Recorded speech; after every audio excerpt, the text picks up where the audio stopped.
জয় হিন্দ বন্ধুরা, তোমরা সবাই কেমন আছো বলো। তোমাদের সাথে অনেক দিন কোনো কথা হয়নি। মেবি আমি তোমাদের লাস্ট ভিডিও আপলোড করেছিলাম 24শে মার্চ। তোমরা হয়তো অনেকেই ভাবছো যে হঠাৎ ভিডিও আপলোড করতে করতে কোথায় চলে গেল রে, আর কোনোই চ্যানেলে কোনো ভিডিও আসছে না, কিছু আসছে না। চ্যানেলে এতদিন কেন ভিডিও আসেনি আমি সেটি পরে বলছি, ঠিক আছে। এখন কিছু প্রথমে কথা বলার আছে, সেগুলো আগে বলে নিই, তারপর আমি বলছি যে এই লং টাইমের জন্য আমার চ্যানেলে কেন কোনো ভিডিও আপলোড হয়নি। দেখো ফ্রেন্ডস, যত দিন যাচ্ছে তোমাদের মনে কিছু ছোট ছোট প্রশ্ন আসছে, যে সবাই তো বলছিল যে হাইট রিলেটেড কেসটি যদি মিটে যায় তো তোমাদের রেজাল্ট তাড়াতাড়ি পাবলিশ করবে। আবার অনেকের মনে প্রশ্ন হচ্ছে যে কেসগুলো তো প্রায় তো মিটেই গিয়েছে, তাহলে কি তোমার ভোটের জন্য কি তোমাদের রেজাল্টটা আটকে রয়েছে। তারপর তোমাদের মধ্যে অনেকের মনে এই জিজ্ঞাসাটা আছে যে চন্দনধারা যে কেসটি চলছে এখন অনগোয়িং এ, তো এই কেসটি একদম লাস্টে কি হতে পারে। দেখো ফ্রেন্ডস, তোমাদের সমস্ত প্রশ্নের উত্তর আমি সিকোয়েন্স ওয়াইজ একটা একটা করে বলছি। দেখো, হাইট রিলেটেড কেসটি তো তোমাদের ডিসমিস হয়ে গিয়েছে, বাট দেখো যখন রেজাল্ট আউট হবে আর যে সমস্ত তোমাদের কেসগুলো পেন্ডিং রয়েছে সেই কেসগুলো যতক্ষণ না সলভ হচ্ছে, রেজাল্ট যদি পাবলিশ করে দেয় তাতেও কিন্তু অনেক প্রবলেম হবে। আর পিআরবি কখনোই মানে এরকম ঝামেলায় জড়াতে চায় না যে রেজাল্টটা পাবলিশ করে দেবে আর ওই সমস্ত কেসগুলো পেন্ডিং রয়েছে, তো রেজাল্টের পরেও কিন্তু তখন আরও অনেক প্রবলেম দেখা দেবে। তো সেই জন্য ওরা একটু ওয়েট করছে, সমস্ত কেসগুলি যখন সলভ হয়ে যাবে তখন তোমাদের রেজাল্ট পাবলিশ করে দেবে। আচ্ছা, এরপর যে তোমাদের চন্দনধারা যে কেসটি রয়েছে, যেটি এখন অনগোয়িং চলছে আর কি, তো সবার মনে প্রশ্ন আছে যে এই কেসটির মানে লাস্ট কি হতে পারে। দেখো, এই যে কেসটি চলছে তোমার একটার পর একটা হয়তো হেয়ারিং ডেট আসছে, বাট অ্যাট লাস্ট কিন্তু পিআরবিরই জয় হবে, ঠিক আছে। তোমরা দেখে রাখবে এই কেসটি কিন্তু পিআরবি জিতবে, তো এই কেসটি নিয়ে তোমাদের অত টেনশন করার কোনো প্রয়োজন নেই। আচ্ছা, এরপর তোমাদের অনেকের মনে প্রশ্ন যে ভোটের জন্য কি তোমাদের রেজাল্ট পাবলিশ হচ্ছে না। দেখো তোমাদের বলি যে দেখো, ভোটের জন্য যে তোমাদের রেজাল্ট পাবলিশ হচ্ছে না এরকম কিন্তু কোনো ব্যাপার না, কেননা তোমাদের এই যে প্রসেসটা এটা একটি অনগোয়িং প্রসেস। তো এই অনগোয়িং প্রসেসে তোমার এমসিসি কিন্তু লাগু হয়নি, ঠিক আছে। তো তোমরা কখনোই এটা ভাববে না যে ইলেকশনের জন্য হয়তো তোমাদের রেজাল্ট আউট হচ্ছে না। রেজাল্ট আউটের সাথে তোমাদের ভোটের কিন্তু কোনো সম্পর্ক নেই। আচ্ছা, এবার যে তোমাদের সকলের যে একটা যে কমন যে কোশ্চেন, যে ভোটের পরেই কি তোমাদের নিউ ভ্যাকান্সি আবার আসতে চলেছে। তো দেখো ফ্রেন্ডস, ভোটের পরে তোমাদের যে সরকারি আবার নতুন গঠন হোক না কেন, এগেনস্টে যে পার্টি থাকবে, যে সমর্থকরা থাকবে, তারা কিন্তু অবশ্যই একটু আধটু ঝামেলা করবে।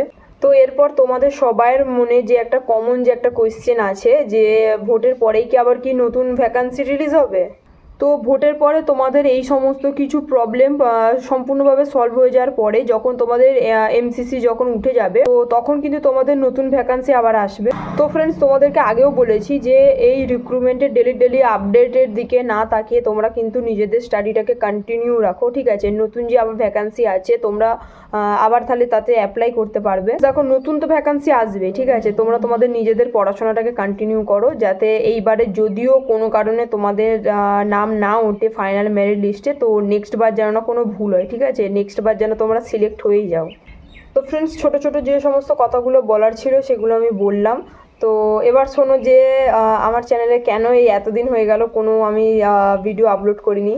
তো তোমাদের সবাইকে আমি বলেছিলাম যে আমি এমার্জেন্সি ছুটি নিয়ে আমি বাড়ি যাচ্ছি। বাড়িতে আমার মায়ের শরীরটা অসুস্থ ছিল একটু, সেই জন্য আমি এমার্জেন্সি ছুটি নিয়ে চলে গিয়েছিলাম। তো ফ্রেন্ডস, মায়ের শরীরটা যখন একটু সুস্থ হলো, আর তখন আমার কিসমত দেখো যে তখন আমার মানে প্রচণ্ড জ্বর হয় আর কি, ঠিক আছে। ডক্টর দেখিয়েছিলাম, অনেক দিন টানা জ্বর ছিল। ডক্টর বললেন যে এটা হচ্ছে ভাইরাস ফিভার। তো সেই জন্য মানে প্রচণ্ড শরীর অসুস্থ ছিল শরীরের মধ্যে, বিশেষ করে মানে মানে একটু বডিতে স্ট্রেংথ নেই যে আমি কোনো মানে ভিডিও আপলোড করব।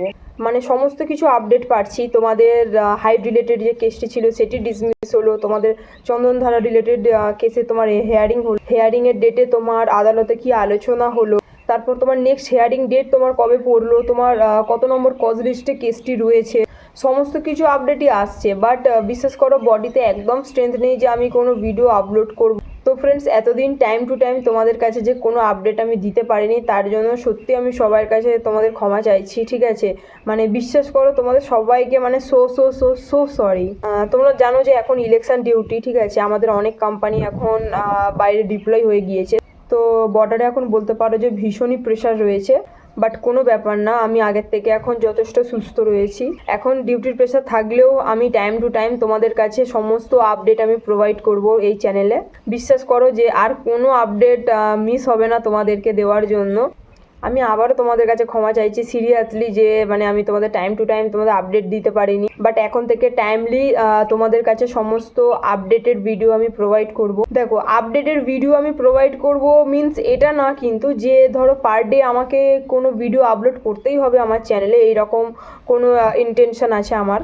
যদি ধরো কোনো জেনুইন ইনফরমেশান পেলাম বা মনে হলো যে না এই আপডেটটা তোমাদের দেওয়া জরুরি, এটা তোমাদের জানা জরুরি, ঠিক আছে, তো তখনই আমি কিন্তু কোনো ভিডিও এই চ্যানেলে আপলোড করব। অযথা বেকারে গেজিয়ে নিজে থেকে কোনো আপডেট আবির্ভূত করে এখন কোনো মন গড়া আপডেট নিয়ে আমার এই চ্যানেলে ভিডিও আপলোড করার এরকম কোনো ইন্টেনশন আমার নেই, তোমাদের প্রথমেই বলেছি, ঠিক আছে। যদি কোনো জেনুইন আপডেট আসে আমার কাছে তো আমি অবশ্যই তোমাদের কাছে প্রোভাইড করব। তো ততক্ষণ পর্যন্ত তোমরা তোমাদের নিজেদের স্টাডিটাকে কন্টিনিউ করো।